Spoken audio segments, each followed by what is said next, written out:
உன்னுடைய பாதம் வணங்கி போகருடைய பாதம் வணங்கி போகருடைய பெருமையை இன்று நம்ம அறிமுகப்படுத்துகிறோம். இது நம்ம அறிமுகப்படுத்தணும் புதுசு இல்லை. உலகத்தில் 2500 ஆண்டுகளுக்கு முன்னால் சீன நாட்டுக்கு போகர் போய் அந்த போகர் இங்கேருந்து எப்படி போனார், அங்கேருந்து எப்படி வந்தார் அப்படின்னு வந்து இது பெரிய ஒரு வரலாறு. அதாவது ஒரு குழியம் இருக்கும், அந்த குழியத்தை உள்ள வாயில் போட்டாங்கன்னா சர்ன்னு பறக்கக்கூடிய சக்தி. அதாவது இப்போ வந்து மனுஷனுக்கு வந்து எப்படி ராக்கெட்டு பிளேன் போகுதோ அது மாதிரி அவங்க அந்த குண்டல சக்தியை மேலே ஏற்றி அந்த உருண்டையை உள்ளே போட்டு விட்டாங்கன்னா டர்ன்னு பறந்துடுவாங்க. அப்படி அந்த காலத்தில் இருந்திருக்கு. நமக்கு அந்த விஷயமெல்லாம் போகணும்னு தெரியாது. அப்போ அவங்க இங்கேருந்து சீனாவுக்கு பயணம் பண்ணி சீனாவில் போய் அங்கே போய் கொள்ள நோய்கள், அதாவது என்ன நோயின்னு பார்த்தீங்கன்னு சொன்னால் பிளேக் நோய், பெரிய அம்மா நோய்னா கொடுமையான நோய். பார்த்தீங்கன்னா இப்போ இவ்வளோ வண்டி புண்ணு சைடெல்லாம் வந்து அப்படியே அழிப்பு மக்கள் இறந்து போவாங்க. இதுக்கு அவர் வந்து பாசான மருந்துகளை கொடுத்து அங்கே போய் அங்கே இருக்க மக்களை போய் மருந்து கொடுத்து காப்பாற்றியிருக்காரு. அப்போ இவர் போன புதுசில் வந்து பார்த்தீங்கன்னா போகிற வந்து யாருமே நம்பலை.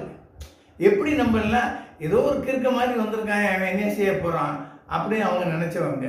அப்புறம் இவர் என்ன பண்ணியிருக்காரு பார்த்தீங்கன்னா அந்த பாசான மருந்துகளை கொடுத்து அந்த அம்மை நோயை பூராமே கம்ப்ளீட்டாக ஒரு கிராமத்தில் குணமாக்கியிருக்காரு. அந்த கிராமத்தில் குணமாக்கும் அந்த ஊர் பூரா கம்ப்ளீட்டாக பிரபலியமாகி போச்சு. அப்போ பக்கத்து ஊர் இப்படிமா அவங்க போனோடனே அவர் போய் பழகி போய் அங்கே இருந்துட்டார். இருந்ததுக்கப்புறம் பார்த்தீங்கன்னா போகர் பெருமானுடைய இது சக்தியை பார்த்தீங்கன்னா அங்கே போய் கலைகளை கற்றுருக்காங்க, கலைகளை சொல்லி கொடுத்துருக்காரு. அதாவது கும்பு கிராத்தை, அதுக்கு அப்புறம் பார்த்தீங்கன்னா வர்ம பிடிப்பு, வர்மத்தில் அடிக்கிறது, வர்மத்தில் அடித்தா கீழே விழ வைக்கிறது, மயக்க வச்சு தெளிய வைக்கிறது, பறந்து அடிக்கிறது. இப்போ சீன நாட்டில் நடக்கக்கூடிய கலையில் பார்த்தீங்கன்னா பறந்து அடிப்பாங்க. அந்த கலையை பூராமே கற்றுக் கொடுத்தவர் நம்ம போகர் தாங்க. நம்ம பெருமைக்குரிய போகர் தான். முருகனை எப்படி அவர் செஞ்சாரோ அதே போகர் தான் அங்கேயே அதை பண்ணியிருக்கிறார்.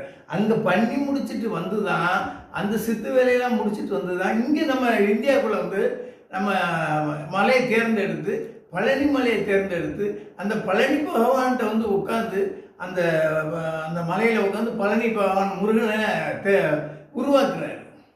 முருகனை வந்து உருவாக்கி முருகனுடைய சிலையை வடிக்கிறார் நவபாசானத்தில்.